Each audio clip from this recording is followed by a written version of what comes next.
లో మా మిస్సెస్ కూడా వ్యాపారాలు చేయడం తెలియదు.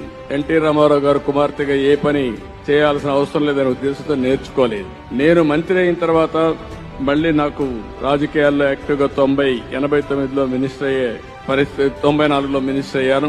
అప్పటికి నేను ఒక చిన్న ఇండస్ట్రీ పెట్టాను ఫ్యామిలీ బిజినెస్ కోసం. అప్పుడు ఇంట్లో లోకేష్ చిన్న కుర్రాడు. అప్పుడు నేను ఆలోచించి బిజినెస్ చూసుకోమని మా మిస్సెస్ ను కోరాను. ఆవిడ రిలక్టెంట్ గా రిఫ్యూజ్ చేశారు బిగినింగ్ లో. నేను గట్టిగా చెప్పాను, ఎవరో ఒకరు చూసుకోవాలి, నేను మంత్రిగా ఉన్నాను, నాకు టైం ఉండదు, అది కాకుండా బిజినెస్ చూడడం కరెక్ట్ కూడా కాదు అని చెప్పితే యాక్సెప్ట్ చేసింది. యాక్సెప్ట్ చేసిన తర్వాత నేను మంత్రిగా ఉండి మళ్ళా ముఖ్యమంత్రి అయ్యాను. 10 ఏళ్లు రాజకీయాల్లో యాక్టివ్ గా ఉంటే అక్కడి నుంచి అంచెలంచెలుగా ఒక అసాధారణమైన మహిళ హెరిటేజ్ కంపెనీని డెవలప్ చేసి పిల్లల్ని కూడా అందరినీ, మా అబ్బాయిని కూడా బాగా చదివించి పెళ్లైన తర్వాత ఇద్దరిని కూడా స్టాన్ఫోర్డ్ వరకు చదివించే పరిస్థితికి వచ్చిందంటే అది మహిళలకు ఉండే శక్తి అని చెప్పి నేను మీకు తెలియజేస్తున్నా. ఇప్పుడు అక్కడితో ఆగలేదు. ఎన్టీఆర్ మెమోరియల్ ట్రస్ట్ ద్వారా సేవా కార్యక్రమాలు చేస్తా ఉంది. అంటే ఇప్పుడు సర్వీస్ యాక్టివిటీస్ కి వెళ్ళింది. అంటే ఒక మహిళ మీరు గుర్తుపెట్టుకోవాల్సింది 10 మందికి స్ఫూర్తినిచ్చే స్థాయికి మీరు ఎదగాలి.